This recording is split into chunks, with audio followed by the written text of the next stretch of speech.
If there was one physical subject, one material subject that we should focus on, in my opinion, it is very clear that the head of the snake is the financial system.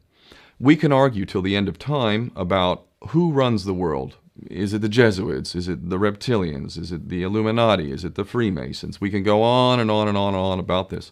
But I don't think it is reasonable to even begin arguing about the mechanism that is used to exert this control. The mechanism is finance. The whole point of finance is to indebt, otherwise to enslave. What is a mortgage?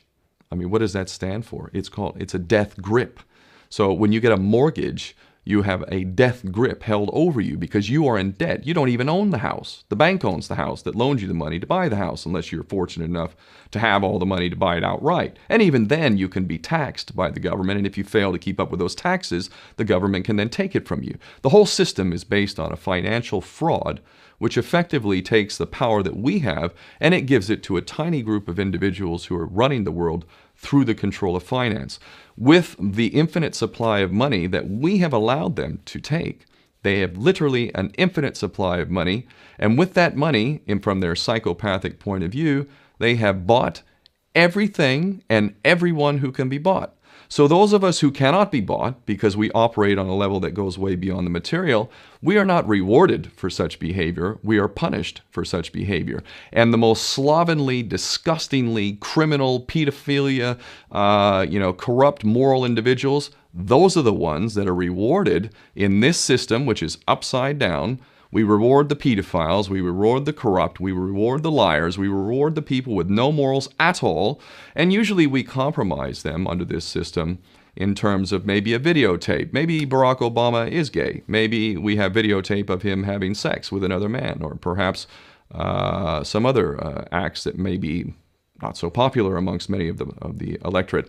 Or maybe we have videos of political leaders having sex with little boys or little girls. If I was in charge of the world and I was a psychopath and completely drunk on my own power, you can bet damn sure that's what I would do.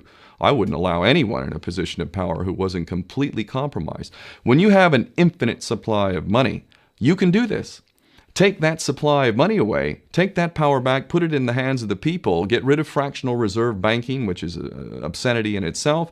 Listen to the lessons of Jesus Christ. If you're a Christian who got really pissed off when he went to the temple and he saw what the money changers were doing, let's take back control of the issuance of money, and not just on a national level. I'm happy to see in Denmark that you have your own currency, you don't have the euro, but on every country's level, they should be issuing their own currency in a transparent, non-usury based way in which it really, truly benefits the people. And in that way, we can literally free ourselves of the banking debt which is drowning us all, and we can stop scrambling for the crumbs from the table of these filthy rich psychopaths and live in a state of abundance just by changing this one thing. And I'm not just talking about abundance for Western nations who have an artificially inflated value with their currencies. We all in the West are guilty of having that reward while the rest of the world is sucking on it.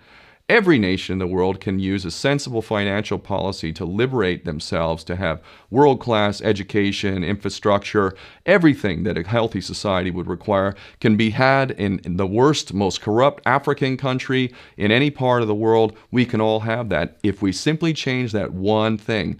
John F. Kennedy did that about 6 months before he was taken out. He issued United States notes as opposed to Federal Reserve notes.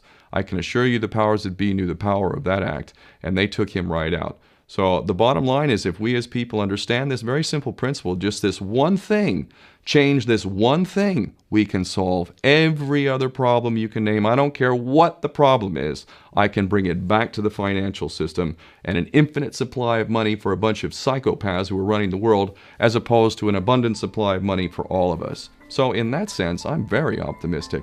This is not rocket science. I am not the smartest guy in the room. We can all understand this. And as soon as we do, we can exercise the same power that we had, but relinquished, and we can have a future for ourselves and our children.